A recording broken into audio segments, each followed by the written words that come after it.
When most people think about the South Side of Chicago, they think about crime and violence and high unemployment rates.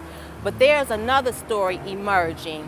The University of Chicago is bringing people together in a project called Improving Diabetes Care and Outcomes on the South Side of Chicago.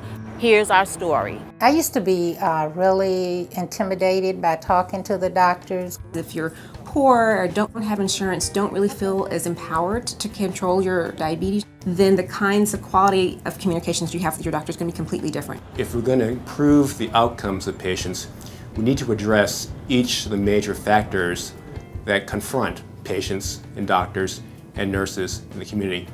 And so that's why we created this program, Improving Diabetes Care and Outcomes on the South Side of Chicago. The Merck grant seemed like a great opportunity because it was an integrated, holistic approach. There haven't really been that many studies that integrate so many different components to really try and address the problem. Going through the class, one section is how you discuss, you debate, and you decide. I have a right to ask. Okay, well, that doesn't work for me. Can I have another option? This was great for me to learn. People want to do the right thing for their patients, their neighbors, and their communities.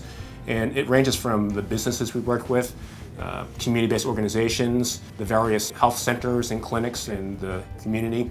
Well, Save-A-Lot is really excited about this entire project. We see coming into our stores as providing a living classroom, where they're able to actually come into the stores and take the things that they've learned and see how they play out when they're doing their normal grocery shopping.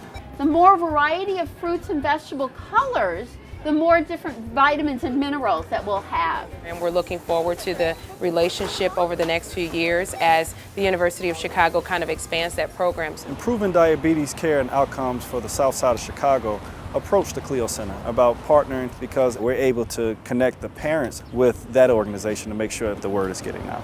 We're the link for the community. Throughout our program, we have partnerships with the patients, partnerships with the doctors and nurses, partnerships with the health centers and the clinics, and partnerships with the community. This effort to try and improve our community is also an effort to try and create a national model for how we might try and address and reduce diabetes disparities amongst people who come from different racial backgrounds and class backgrounds and economic backgrounds and those kinds of things. We really appreciate the support from the Merck Company Foundation. This is an ambitious project. It takes a leap of faith and a certain amount of trust. That would still be part of my exercise plan, exactly. Well, I think, that would work.